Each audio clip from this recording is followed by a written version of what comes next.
오늘 여러분들에게 전해드릴 말씀은 시편 46편의 말씀입니다. 오늘 말씀은 제가 제목을 너희는 가만히 있어 라고 이렇게 지어봤습니다. 오늘 본문 말씀을 읽기에 앞서 서론으로 오늘 본문의 그 앞에 나온 시편들의 내용을 조금 이야기하면서 오늘 설교를 시작해 보려고 합니다. 오늘 전해드릴 시편 46편을 보면 그 제목에 고라의 자손의 시라고 이렇게 제목에 기록이 되어 있어요. 고라의 자손들은 여러 개의 시편을 기록했습니다. 그런데 특별히 이 고라의 자손의 시는 이 시편이 5권으로 되어 있잖아요. 근데 2권, 제2권을 시작하는 그 처음 이 42편부터 49편까지 그 고라 자손들의 시편을 한 묶음으로 모아두었어요. 제가 이 42편에서 45편, 46편 그 전에 나오는 그 시편들의 내용을 짧게 여러분들에게 요약해 드리면 42편에서 43편은 이 개인적인 고통과 괴로움 속에서 하나님을 찾지만 침묵하시는 하나님 앞에 애통해하는 그런 개인의 모습을 그려주고 있습니다. 44편은 이 개인적인 고통에서 이 국가적 이스라엘이 겪고 있는 고통을 토로하고 있는데 여기에서도 그냥 가만히 계시고 침묵해 하시는 하나님을 그렇게 표현하는 것을 저희가 볼 수가 있어요. 그래서 뭔가 개인의 삶과 이 국가적인 문제가 있는데 뭔가 이렇게 해소가 되지 않는 그런 답답함이 이 시편들 사이에서 저희가 느낄 수가 있는 것이죠. 그럼에도 불구하고 이 시편의 저자들은 자신 스스로에게 하나님을 의지하라고 그렇게 말하고 스스로 말하고 침묵하시는 하나님께 도움을 계속 요청을 합니다. 이러한 개인적인 절망과 국가적인 절망을 표현하다가 갑자기 45편은 하나님께서 기름 부으신 정의를 사랑하시고 악을 미워하시는 왕을 찬양하면서 그 왕의 혼인잔치를 축하하는 것을 저희가 볼 수가 있어요. 이스라엘에 많은 왕이 있었고 분명히 이 45편의 시편은 이 특정한 왕을 찬양하기 위해서 만들어졌지만 저희가 이 찬양 속에 담겨져 있는 그려져 나오는 그 왕의 모습을 저희가 읽어볼 때 다가오실 그 메시아를 생각을 안 할 수가 없는 것이죠. 이 개인적인 고통, 이 국가적인 고통 속에 응답하시지 않으시는 하나님께 기도를 드리면서 이렇게 있는데 갑작스럽게 하나님께서 기름 부으신 왕을 찬양을 하는데 이런 생각이 들게 됩니다. 지금 내 문제가 이런데, 지금 내 나라가 이런데 45편에 힘있고 능력있고 위엄이 가득하고 아름답고 정의를 사랑하고 악을 미워하는 하나님의 기름 부으신 왕은 지금 어디 있나요? 나는 이 질문을 던지지 않을 수가 없는 거예요. 이러한 시편들 뒤에 오늘 말씀이 46편이 위치하고 있습니다. 제가 음악을 잘 알지는 못하지만 이 시편들을 음악으로 표현해 보았다면 42편에서 43편을 읽을 때 해소되지 않은 자신의 괴로움을 표현하는 그런 슬픈 멜로디가 상상이 됩니다. 44편을 읽을 때 해소되지 않은 국가적인 혼란과 고통이 가득한 그 멜로디가 상상이 됩니다. 그런데 갑자기 영광의 왕이 등장하고 그 왕의 아름다운 결혼식에 울려 퍼지는 이 웅장한 멜로디가 상상이 되는데 그 웅장한 멜로디가 끝나고 그 뒤에 젊은 여인의 목소리에 맞춘 노래가 나오기 시작해요. 그것이 46편 제목에 인도자를 따라 알라못에 맞춘 노래라고 이렇게 했는데 이 젊은 여성을 의미하는 이 알라못, 이 46편이 젊은 여성의 그 가냘픈 목소리에 맞춰서 이 46편의 노래가 불러지기 시작을 하는 것입니다. 자, 제가 젊은 여성의 목소리로 아름답게 여러분들에게 46편을 노래해 드릴 수는 없지만은 제가 여러분들에게 최선을 다해서 아름다운 이 말씀을 여러분들에게 읽어 드리도록 하겠습니다. 말씀 읽어 드릴게요. 고라 자손의 시 인도자를 따라 알라못에 맞춘 노래. 하나님은 우리의 피난처시오 힘이시니 환난 중에 만날 큰 도움이시라. 그러므로 땅이 변하든지 산이 흔들려 바다 가운데에 빠지든지 바닷물이 솟아나고 뛰놀든지 그것이 넘침으로 산이 흔들릴지라도 우리는 두려워하지 아니하리로다. 셀라. 한 시내가 있어 나누어 흘러 하나님의 성 곧 지존하신 이의 성소를 기쁘게 하도다. 하나님이 그 성 중에 계심에 성이 흔들리지 아니할 것이라.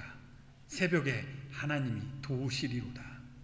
뭇 나라가 떠들며 왕국이 흔들렸더니 그가 소리를 내시며 땅이 녹았도다. 만군의 여호와께서 우리와 함께 하시니 야곱의 하나님은 우리의 피난처시로다. 셀라. 와서 여호와의 행적을 볼지어다. 그가 땅을 황무지로 만드셨도다. 그가 땅 끝까지 전쟁을 쉬게 하시며 활을 꺾고 창을 끊으며 수레를 불사르시는도다. 이르시기를 너희는 가만히 있어 내가 하나님 됨을 알지어다. 내가 문 나라 중에 높임을 받으리라. 내가 세계 중에서 높임을 받으리라 하시는도다. 만군의 여호와께서 우리와 함께 하시니 야곱의 하나님은 우리의 피난처시로다. 셀라. 아멘.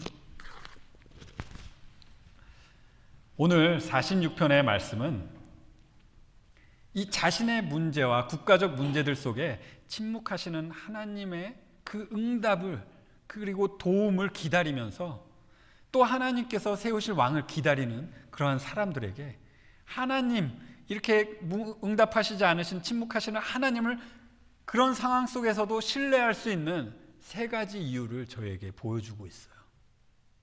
그래서 저는 오늘 설교의 구조를 이렇게 잡아보았습니다. 첫 번째, 저희가 응답하시지 않는 하나님, 그 하나님을 저희가 신뢰할 수 있는 첫 번째 이유는 하나님이 그러한 상황 속에서도 우리의 도움이시기 때문입니다.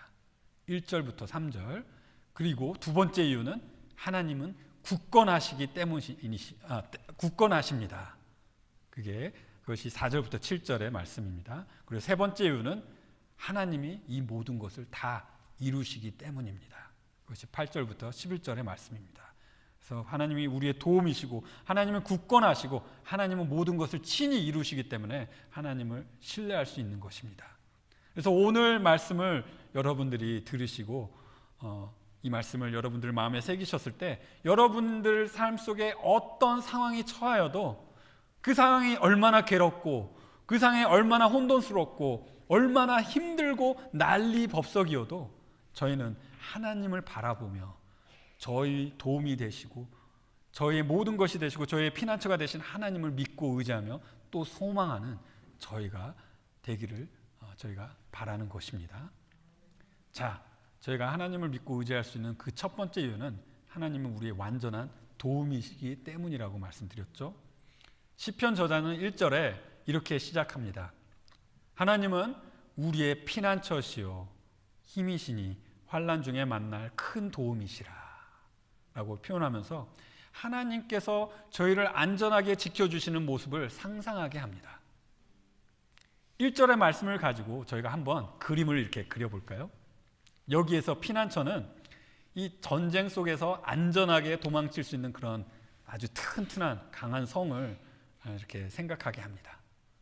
외부로부터 위협을 받았을 때 그곳에 들어가서 이 위험으로부터 자신을 보호할 수 있는 그런 견고한 성을 여러분들 머릿속에 그려보세요. 그 성 안에 들어가서 굳건하게 문을 닫고 그리고 성벽 위에 올라가서 아래 적군들을 내려다볼 때 저희가 안전함을 느낄 수 있는 것이죠.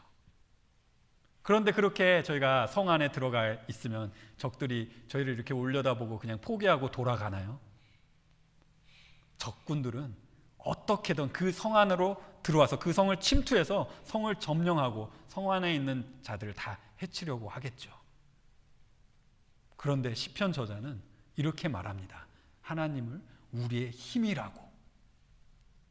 저희가 외부의 위험을 피해서 피난처에 들어갔어도 그 피난처 안에서 힘을 내어 싸워서 방어하지 않으면 안 되는 거예요.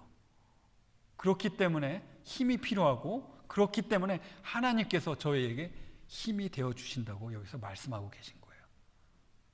자, 그런데 그렇게 견고한 성 안에서 힘을 내어 싸워도 적들에게 포위가 돼서 시간이 지나면 지날수록 싸움은 더 힘들어지고 지쳐가는 내 자신을 발견하게 되는 것이죠.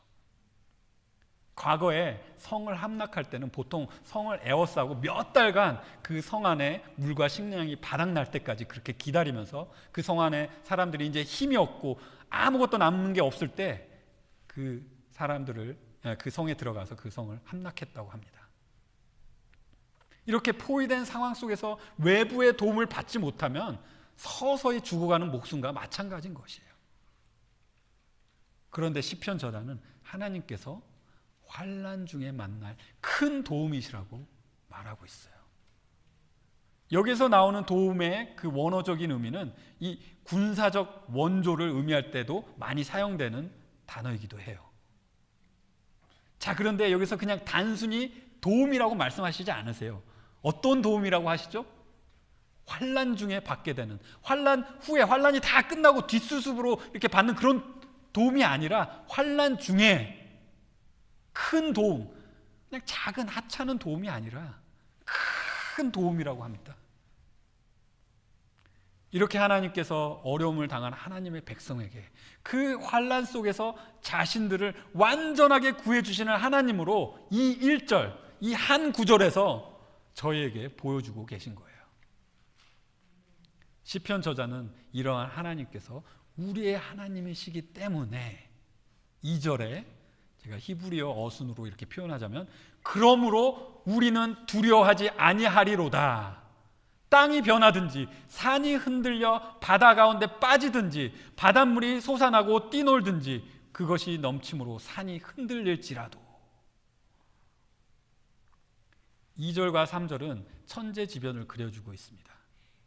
특별히 이렇게 해저 바다 깊은 곳에서 지진이 일어나서 그것으로 인하여 작은 섬들이 바닷속으로 침몰하고 또 쓰나미가 일어나서 이렇게 그 해변을 덮치는 그런 일들을 연상케 합니다. 여러분 기억하시나요? 2011년에 그 동일본에서 대지진이 일어나서 쓰나미가 일어났던 것을 기억하시나요? 그때 그 쓰나미가 휩쓸고 간 그 짧은 시간에 약 2만 명가량의 사람이 죽었어요. 그 사건을 담은 영상 자료가 많이 남아 있어요. 그 영상을 보면 정말 무섭습니다. 자, 근데 여기서 또 산이 흔들리고 산이 바다 가운데 빠지는 것을 얘기하고 있는데 이것은 저희가 좀 상상하기가 힘듭니다. 흔들리지 않고 움직이지 않는 산이 바다 가운데 빠지는 것은 아마도 극심한 파멸을 여기서 말하고 있는 거예요. 마치 노아 홍수 때 깊은 샘들이 터지고 하늘에 창이 열려 비가 쏟아지고 물이 불어나서 천하의 높은 산들이 다 잠기게 됐던 하나님의 그 무서운 심판을 상상하게도 하는 것이죠. 그런데 여러분 아셔야 될 것은 이러한 일들은 하나님께서 하시지 않으시면 일어날 수가 없는 일들이에요. 하지만 하나님께서 이러한 일들을 일으키실 때 저희가 그 무서운 재난 속에서도 두려워하지 않는 이유는 하나님께서 우리의 피난처이시고 힘이시고 환난 중에 만날 큰 도움이시기 때문인 것입니다. 여러분, 요즘에 천재지변 소식이 많이 들려와요. 특히 저희 사회는 이 클라이밋 체인지, 기후 변화에 대한 그런 두려움을 저희 사회가 저희들에게 이 두려움으로 많이 주입하고 있어요. 하지만 이 모든 것은 하나님께서 허락하시지 않으면 일어날 수 없는 것이에요. 그리고 저희가 성경을 통해 믿는 바, 이 세상은 기후 변화로 멸망하지 않습니다. 그렇기 때문에 그런 것들은 저에게 두려움이 될 수 없어요. 그런데 저희가 살다 보면 이러한 천재지변이 저희 삶 속에 일어나지 않아도 이 괴로움과 낙심과 또 두려움이 저희 삶 속에 엄습할 때가 있어요.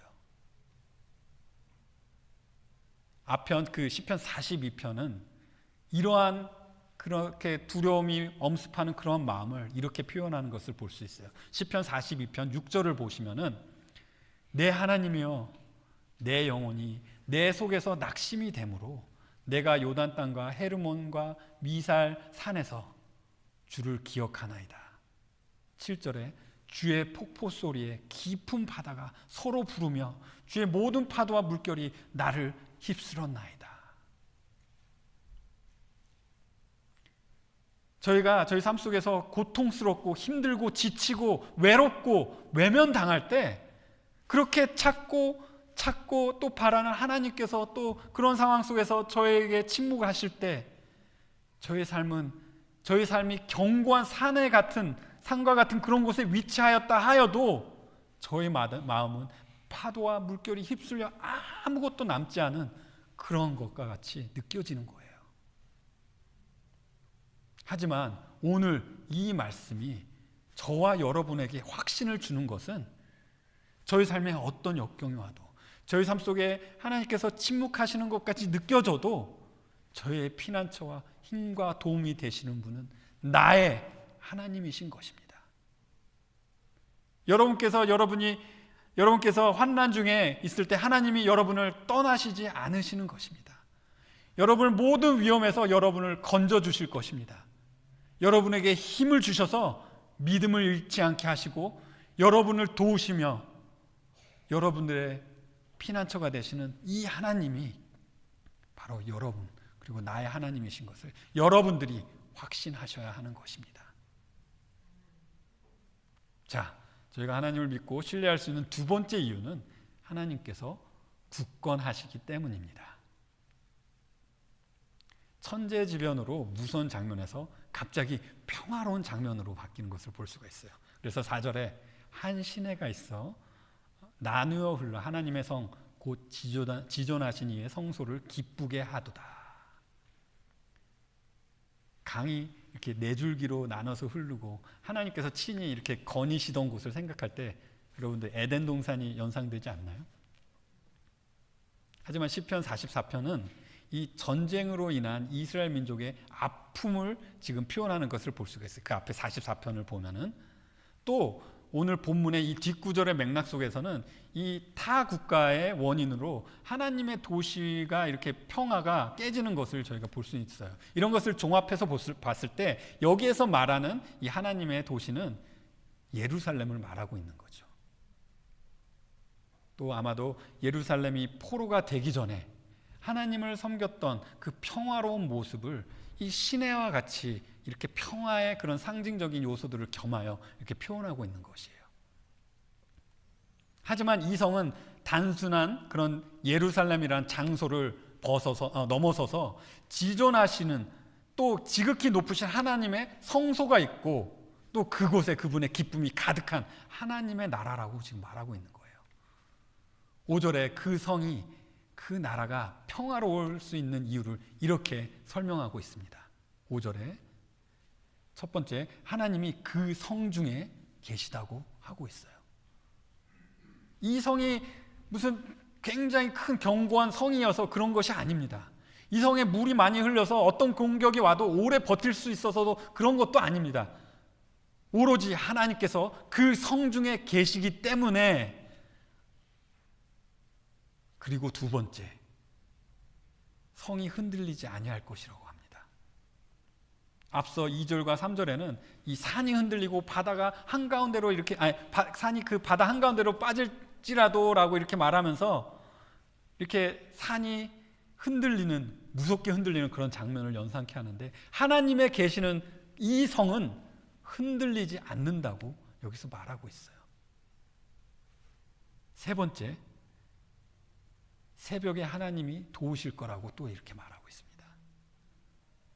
성경에 하나님의 도움과 하나님의 자비가 새벽에 임하는 것을 많이 묘사하고 있어요.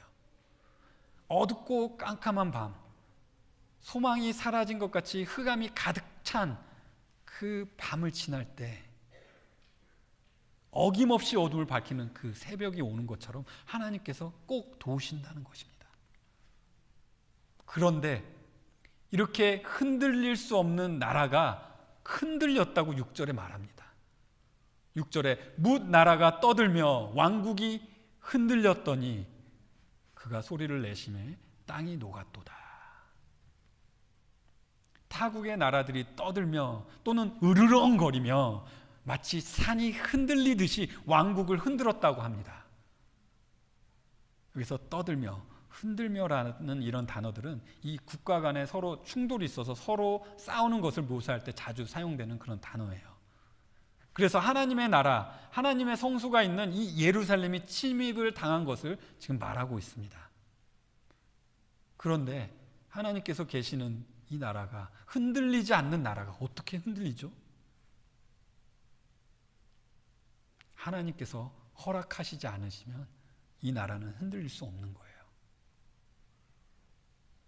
하나님은 하나님의 백성의 죄를 돌이키실 때 주변 국가들을 사용하셨습니다. 그래서 주변 국가들이 이스라엘 백성을 핍박하고 그들을 잡아가고 포로로 잡아갔던 그 시간은 이스라엘 백성들에게는 너무나도 힘든 시간이었을 거예요. 그래서 시편 44편을 보시면 주변 국가들의 침략으로 인해 슬픔에 찬 그 이스라엘 민족의 그 외침을 저희가 읽을 수가 있어요. 시편 44편 9절을 제가 읽어드릴게요. 그러나 이제는 주께서 우리를 버려 욕을 당하게 하시고 우리 군대와 함께 나가지 아니하시나이다. 주께서 우리를 대적들에게서 돌아서게 하시니, 도망가게 했다는 거죠. 우리를 미워하는 자가 자기를 위하여 탈취하였나이다. 주께서 우리를 잡아먹힐 양처럼 그들에게 넘겨주시고 여러 민족 중에 우리를 흩으셨나이다. 주께서 주의 백성을 헐값으로 파시며 그들의 판 값으로 이익을 얻지 못하셨나이다. 주께서 우리로 하여금 이웃에게 욕을 당하게 하시니 그들이 우리를 둘러싸고 조소하고 조롱하나이다. 그런데 이 애통한 외침은 그냥 죄인들의 외침이 아니었어요. 하나님과 우상을 섬겼던 그런 사람들의 외침이 아니었어요. 하나님을 신실하게 섬긴 자들의 그런 애통함을 이 시편이 지금 말하고 있는 거예요. 그래서 44편 17절에 보시면 이 모든 일이 우리에게 임하였으나 우리가 주를 잊지 아니하며 주의 언약을 어기지 아니하였나이다. 우리의 마음은 위축되지 아니하고 우리의 걸음도 주의 길을 떠나지 아니하였으나 주께서 우리를 승냥이의 처소에 밀어 넣으시고 우리를 사망의 그늘로 덮으셨나이다. 우리가 우리 하나님의 이름을 잊어버렸거나 우리 손을 이방신에게 향하여 폈다면 하나님이 이를 알아내지 아니하셨으리까. 무릇 주는 마음의 비밀을 아시나이다. 우리가 종일 주를 위하여 죽임을 당하게 되며 도살할 양같이 여김을 받았나이다.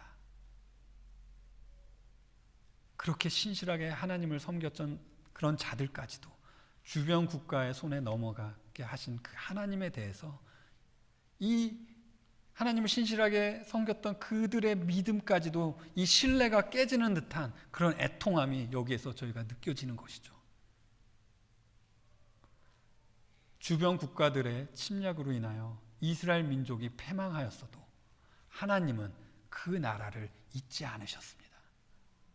하나님께서 그 나라의 왕이시기 때문에 전능하신 하나님의 나라는 없어질 수 없는 것이에요.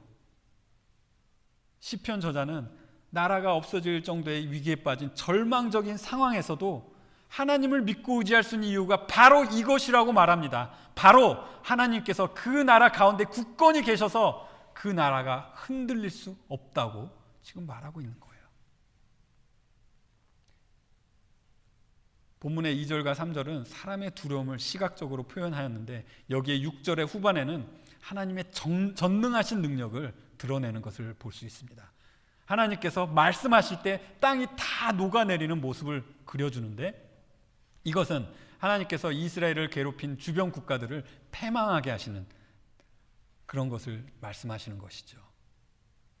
땅이 녹아서 그 위에 있던 것이 더 이상 알아볼 수 없듯이 보이지 않으시는 하나님께서 말씀하셨을 때 이스라엘을 침략했던 그 주변 국가들이 다 멸망하여 하나도 남지 않고 다 사라졌던 것이죠. 그리고 7절에 이렇게 고백합니다. 만군의 여호와께서 우리와 함께 하시니 야곱의 하나님은 우리의 피난처시로다. 만군의 여호와, 강한 군대를 가지시고 무력으로 모든 것을 이기실 수 있는 여호와 하나님이 우리와 함께 하시고 계십니다. 그분이 이스라엘의 백성과 언약을 맺으신 그 야곱의 하나님이신 것입니다. 그 하나님이, 그 약속을 어기지 않으시는 하나님이, 그 강한 군대를 가지시고 우리와 함께 하시는 그 하나님이 바로 우리의 피난처시라고 이 시편의 저자가 반복하여 저에게 말해주고 있는 것입니다. 여러분, 최근에 이스라엘의 전쟁이 시작됐어요. 이스라엘 전쟁은 이 전 세계가 집중하고 있는 그런 전쟁이에요. 특별히 그리스도인들은 그 전쟁의 소식에 더욱더 관심을 갖게 됩니다. 저희가 그 먼 나라 이스라엘에 관심을 갖게 되는 이유는 하나님께서 아직 그 나라에 이루실 일들이 남아있기 때문이에요. 저희가 성경을 통해서 그것을 알기 때문이에요. 하나님께서 그 나라를 끝까지 지키시고 하나님께서 기름 부으신 메시아가 그 나라를 다스릴 그 날이 올 거라는 것을 저희는 알고 있어요. 하지만 오늘날 예수님을 믿는 저희가 처한 그 삶의 현장 속에서도 저희가 겪고 있는, 저희가 투쟁하고 있는 그런 전쟁이 있습니다. 그것은 바로 영적인 전쟁이에요. 예수님께서 십자가에 돌아가셔서 3일 만에 부활하셨을 때 예수님은 분명히 승리하셨습니다. 믿는 자들을 죄에서 해방하시고 자유롭게 하셨습니다. 하지만 아직도 세상은 죄악으로 가득하고 죄악된 세상은 저희를 하나님과 멀어지게 하려고 힘센 공격으로 계속 저희를 공격하고 있어요. 때로는 악한 이 세상이 저희보다 더 강하게 느껴져요. 믿는 저희들이 설 자리가 없는 것처럼 느껴질 때도 있어요. 하지만 여러분, 저희가 그렇게 느낄 수밖에 없는 것은 예수님께서 다시 오심이 가까울수록 세상은 더 악해질 수밖에 없는 거예요. 그것은 정상인 것입니다. 하지만 저희가 이러한 악한 세대에 살면서 하나님을 의지하며 믿음을 잃지 않고 살아가는 것은 예수님께서 저희의 굳건하신 반석이시기 때문입니다. 움직이지 않으시는 굳건하신 그런 반석이시기 때문입니다. 그리고 성령 하나님께서 저희와 함께 하시고 또 하나님께서 친히 저희와 함께 싸우고 계시고 저희를 눈동자처럼 보호하시기 때문이에요. 여러분, 저희가 흔들릴 수 없는 하나님의 성전인 것입니다. 그렇기 때문에 여러분, 이 악한 세대에서 믿음을 잃지 말고 승리하셔야 하는 것입니다. 아멘.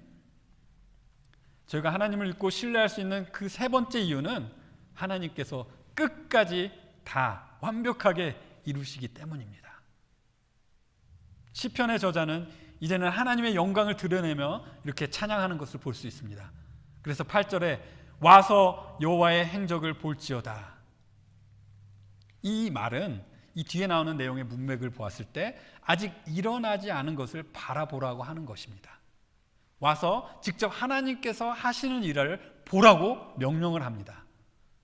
또 이 말은 그냥 이스라엘에게만 하는 말이 아닙니다. 모든 사람을 향해 하나님이 하시는 일을 주목하라는 말입니다.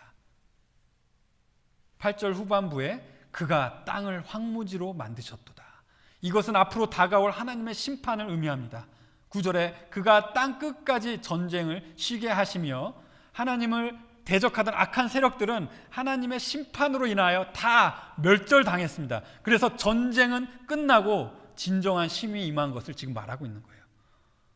활을 꺾고 창을 끊으며 수레를 불사르시는 도다. 전쟁에 필요한 무기들이 이제는 다 필요가 없게 된 거예요. 좀 그냥 누구 벽에 장식이 될 수가 있는 것이죠. 완전한 평화가 임한 것을 여기서 말하고 있어요. 시편 저자가 이렇게 행하실 하나님을 바라보라고 명령을 하는데 이 10절에는 하나님께서 직접 두 가지의 명령을 하시는 것을 저희가 또 볼 수가 있어요. 히브리어 어순으로 제가 또 말씀드리면 이르시기를 너희는 가만히 있어 알지어다. 너희는 가만히 있어 알지어다. 무엇을요? 내가 하나님 됨을. 이 명령은 하나님의 나라를 흔들려고 했던 그런 자들에게 하시는 말씀이에요. 여기서 가만히 있어라는 이 원어의 말은 손에 든 것을 다 떨어뜨리고 내려놓으라는 말인 것이죠. 그냥 의미적으로는 지금 하고 있는 너네들의 엉뚱한 행동, 그 행동 다 멈추라는 거예요. 그리고 알아라 라고 명령하고 있어요. 무엇을요? 하나님이 하나님됨을. 10절 후반부에 하나님께서 모든 나라 중에서 높임을 받으시고 모든 땅, 세계 중에서 높임을 받으시겠다고 친히 말씀하십니다.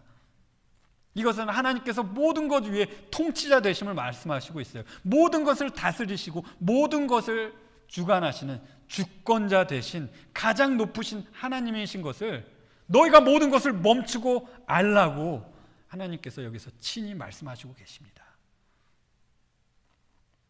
이 장면은 마치 재판정에서 왕 되시고 심판자 되신 하나님께서 하나님을 대적하는 자들에게 직접 말하고 있는 장면처럼 상상이 됩니다. 이 말을 듣는 자들이 얼마나 두렵겠어요.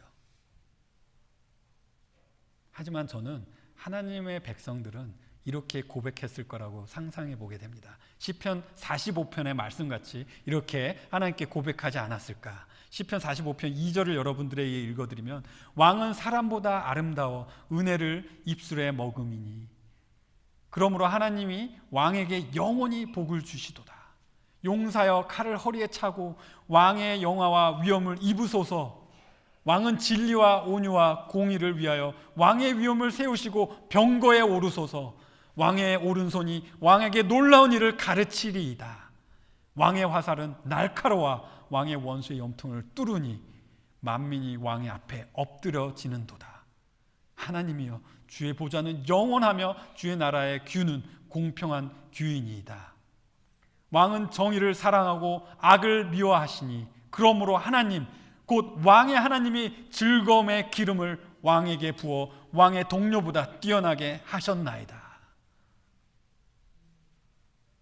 하나님의 백성들은 하나님께서 즐거움으로 기름 부으신 왕, 그 왕의 나라가 영원하고 그 왕으로 인하여 만민의 왕들이 엎드러질 것을 기다리며 바라보고 있는 것을 지금 하나님의 백성들이 믿음으로 고백하는 것입니다. 하나님께서 이 모든 것을 친히 다 이루실 것입니다.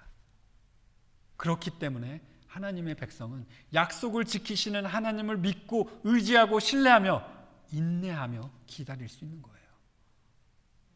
시편 저자는 다시 반복하여 말합니다. 11절에 만군의 여호와께서 우리와 함께 하시니 야곱의 하나님은 우리의 피난처시로다. 셀라. 만군의 여호와 하나님, 임마누엘의 하나님, 약속의 하나님이 우리의 피난처이십니다.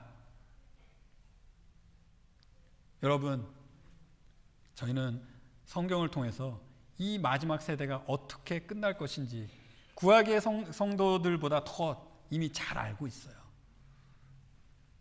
예수님께서 다시 오실 때 구원받은 저희들은 공중에서 예수님을 영접하게 될 것입니다.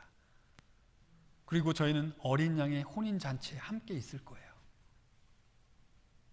그런데 이 남겨진 이 세상은 극심한 대환란 속에 빠지게 될 것입니다.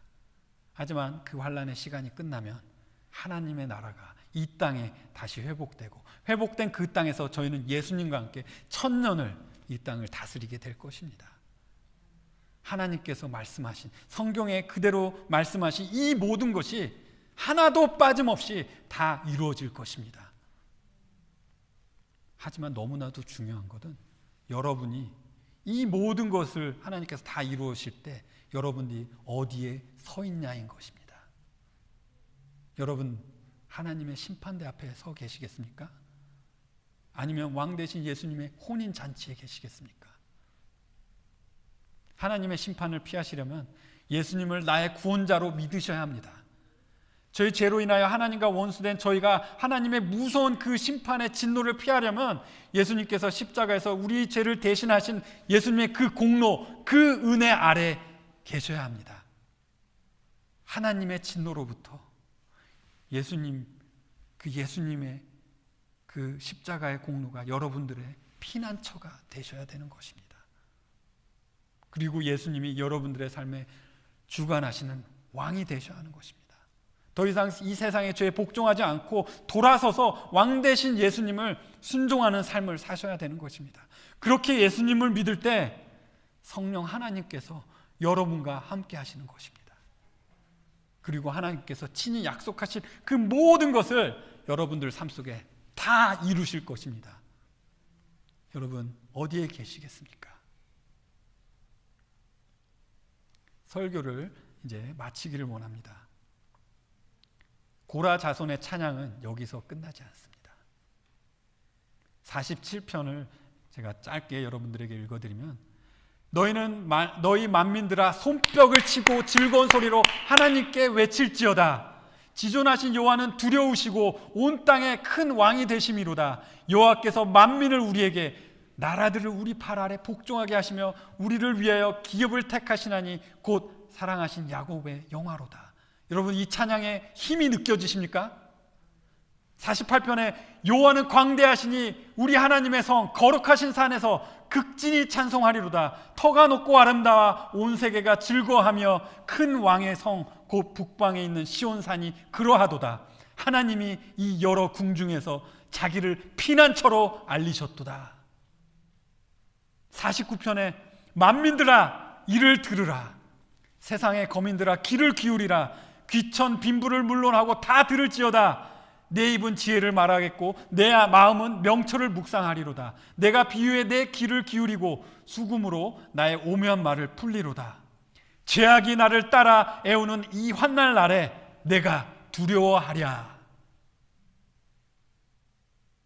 여러분 죄악이 가득한 이 마지막 세대에 여러분을 도우시는 반석이시며 저희 피난처 되시고 저희에게 주신 모든 약속을 하나도 빠짐없이 다 이루실 하나님을 여러분은 전적으로 의지하셔야 합니다. 그리고 고라 자손처럼 매일매일 하나님의 사랑을 찬양하시는, 힘있게 찬양하시는 여러분이 되시기를 기도드립니다. 기도드리시겠습니다. 하나님 아버지, 저에게 오늘 하나님의 거룩하신 말씀을 주심을 감사드립니다. 이 악한 세대 속에서 하나님께서 눈에 보이시지 않으시지만 하나님은 살아 역사하시는 우리의 하나님이신 것을 감사드립니다. 역사하시는 그 하나님을 저희가 믿고 따르게 하심을 감사드립니다. 오늘 이 말씀을 들은 저희 성도님들의 입술에 만군의 주 임마누엘 하나님, 그리고 우리의 피난처와 힘이 되시는 그 하나님을 매일매일 찬양하는 그 찬양이 끊이지 않도록 주님께서 인도하여 주시옵소서. 감사드리며 이 모든 것을 예수님의 귀하신 이름으로 기도하였습니다. 아멘.